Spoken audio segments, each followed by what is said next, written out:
Bonjour, aujourd'hui on va parler de procrastination, c'est super important et tu vas voir que tu peux arrêter de procrastiner en t'inspirant d'un peintre et ce peintre il s'appelle Henri Matisse, tu le connais sûrement. Mais avant de te parler d'Henri Matisse, eh bien je te laisse avec quelqu'un qui a un message pour toi. A bon toy.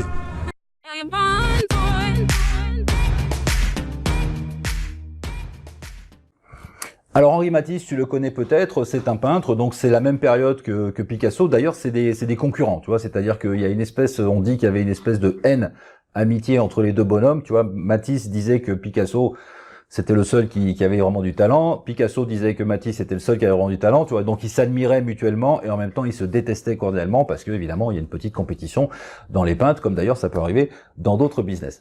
Alors, d'un côté, si tu veux, t'as Picasso, c'est le flamboyant, tu vois, c'est le gars qui est plein d'idées, qui invente de nouvelles choses, qui est vraiment radical dans sa créativité. Et puis de l'autre, t'as Matisse, qui est un personnage beaucoup plus terne, tu vois, déjà même dans son attitude. D'abord, il était un peu plus vieux, mais surtout, tu vois, bon, c'est un gars très discret, qui parle pas beaucoup, etc., et qui est finalement un besogneux, quelqu'un qui travaille. Alors un jour, Matisse reçoit chez lui, donc à Nice, sur les hauteurs de Cimiez, une journaliste pour un magazine d'art. Et celle-ci, en fait, le brosse un peu dans le sens du poil, tu vois, en lui disant que c'est vraiment un gars super, etc. Et que comment il fait pour être aussi productif. À l'époque, Matisse, il est un peu au sommet de son art, donc il fait beaucoup de tableaux, mais il en vend, tu vois, il vend des tableaux. Il vend des lithographies, beaucoup d'illustrations pour des livres, des choses comme ça. Il travaille pour des édifices religieux. Il travaille pour des commandes publiques, des commandes privées. Enfin, tu vois, il est vraiment le gars débordé, quoi. Il peint énormément de choses et il est très reconnu. Il a une grosse valeur, donc il travaille beaucoup. Donc la journaliste lui dit comment vous faites pour garder, tu vois, la foi, garder la créativité et produire autant. Et alors, Matisse lui donne sa routine. Et la routine de Matisse, tu vas voir, elle a rien d'exceptionnel. C'est, je me lève très tôt le matin, donc 5h, 5h30.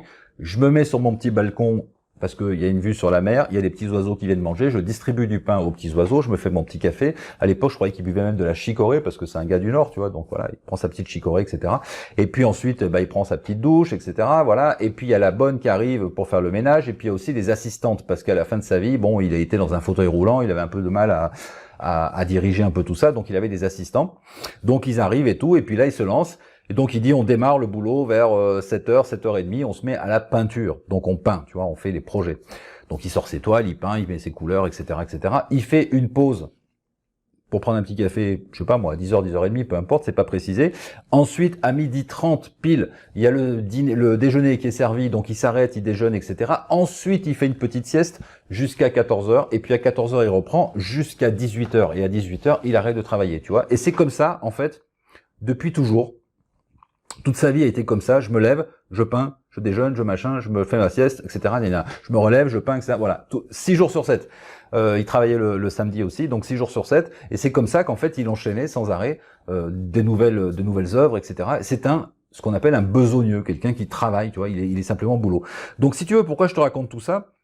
Parce que Matisse a remplacé la motivation de Picasso par la discipline. Picasso, c'est pas du tout la même chose. Picasso, c'est quelqu'un, tu vois, qui se lève le matin, il a pas envie de peindre, il prend ses petits-enfants, il va à la mer, tu vois. Le lendemain, par contre, il a envie de peindre, il va peindre jusqu'à 6h du matin, puis après, il fait la fête. Enfin, tu vois, c'est un gars complètement différent, quoi. Il va marcher à la motivation. J'ai envie aujourd'hui, j'y vais à fond. J'ai pas trop envie aujourd'hui, c'est pas grave, on fera plus tard. Matisse, c'est exactement l'inverse, c'est-à-dire il n'y a pas de j'ai envie ou de j'ai pas envie, c'est mon boulot, tu vois, c'est comme quelqu'un qui va travailler, tu vois, quand tu es salarié, bon, de toute façon, si tu travailles du lundi au vendredi et que à 8h30, il faut que tu sois au bureau, eh ben, à 8h30, tu es au bureau. Un coup, tu vas être un peu en retard, un coup, tu vas être malade, mais la plupart du temps, tu vois, 300 jours par an, tu es au bureau à 8h30 et puis tu sors du bureau à 17h ou je sais pas quand, tu vois. Donc, c'est comme ça. On va remplacer la motivation par j'ai pas le choix. On va remplacer le fait je travaille à l'envie par la discipline. Et ça, c'est un point vachement important pour la procrastination. Alors je sais pas de quel côté tu te situes, tu vois, est-ce que tu es plutôt Picasso ou est-ce que tu es plutôt Matisse? Est-ce que tu marches à la discipline ou est-ce que tu marches à la motivation? Ce qui est certain, c'est que si tu marches à la motivation, tu as une vie qui peut te paraître un peu plus heureuse, un peu plus joyeuse, un peu plus je fais les choses quand j'ai envie. Mais fais gaffe à ça, parce que la motivation, ça va, ça vient, ça va, et parfois ça revient pas, tu vois.